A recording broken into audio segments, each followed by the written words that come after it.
এটা হচ্ছে আমাদের ছোট নদী না, এটা কি বলবো কি বলবো এটা হচ্ছে আমাদের বড় নদী, কিন্তু পাশে একটা ছোট নদী আছে, এটার নাম হচ্ছে পালর দিদি, পালর দি, আর এটা হচ্ছে আরিয়াল। আমরা আছি এখন কালকিনি ফাঁসিয়াতলার, এটা ওই জায়গার নাম কি? ফাঁসিয়াতলের না, এটা লঞ্চ ঘাট বলা যায়, পুরনো লঞ্চ ঘাট। আমরা যখন ছোট ছিলাম আমার খেয়াল আছে, আমার ছোট বড় পুকুর সাথে এখান থেকে ঢাকার উদ্দেশ্যে একটা লঞ্চ ছেড়ে যেত সকালবেলা, এখান থেকে সারা দিন লাগিয়ে তারপর সদরঘাট যেত।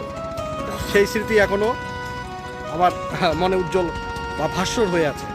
আজকে ওই যে গাধা একটা পিছনে দাঁড়ায় আছে, কি বলবো, এখন সামনে আসতে চায় না অনেকে, এদের কি বলবো, বললাম যে নদীতে নামলাম, নদীতে পা ভিজাইলাম, আরিয়াল খা নদী, এবং ইচ্ছা করলে পালর দিতেও ভিজানো যায়, একটু সামনে গেলে ভিজানো যায়। একসাথে দুই নদী পাবো। আপনারা এখানে নদীর ভিউ দেখতে পাচ্ছেন, এবং আশেপাশে দু একটা নৌকা দেখা যাচ্ছে, খুবই কম, নগণ্য, তারপরে দেখা যাচ্ছে সবাই মাছ ধরার নৌকা।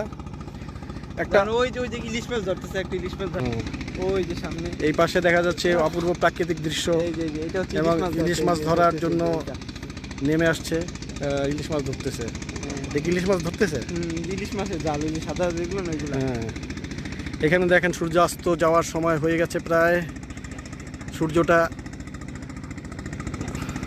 অপূর্ব সুন্দর দেখাচ্ছে। আর এটা হচ্ছে মিলন মেলা, এই যে মাঝে যে এটা, এই যে দুইটা নদীর মিলন মেলা জাস্ট সামনেই, আমাদের ঠিক সামনে আপনি দেখতে পাচ্ছেন। এই আসলে নদীর সামনে, নদী হচ্ছে একটা নস্টালজিক ব্যাপার, যে কোনো মানুষ নদীর সামনে আসলে নস্টালজিক, যখনই সময় পাই, যখনই সুযোগ পাই চলে আসি নদীর কাছে। গ্রামে আসলেই নদী কেন্দ্রিক ঘোরাফেরা হয়। এখানে পানি ঠান্ডা বেশি খাই,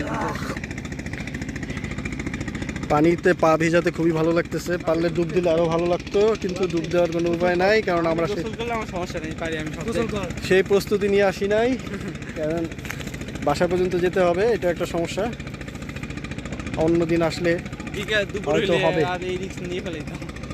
রিস্কটা নেওয়া যায়, কিন্তু এত দূর যাওয়া যাবে না, কালকে সকালে তো আবার ঢাকায় যেতে হবে, বাসায় যেতে হবে। যাই হোক, এটা জাস্ট ফান, এছাড়া কিছুই না, এটা ব্লগ বলা যায় না, এটা জাস্ট ফান।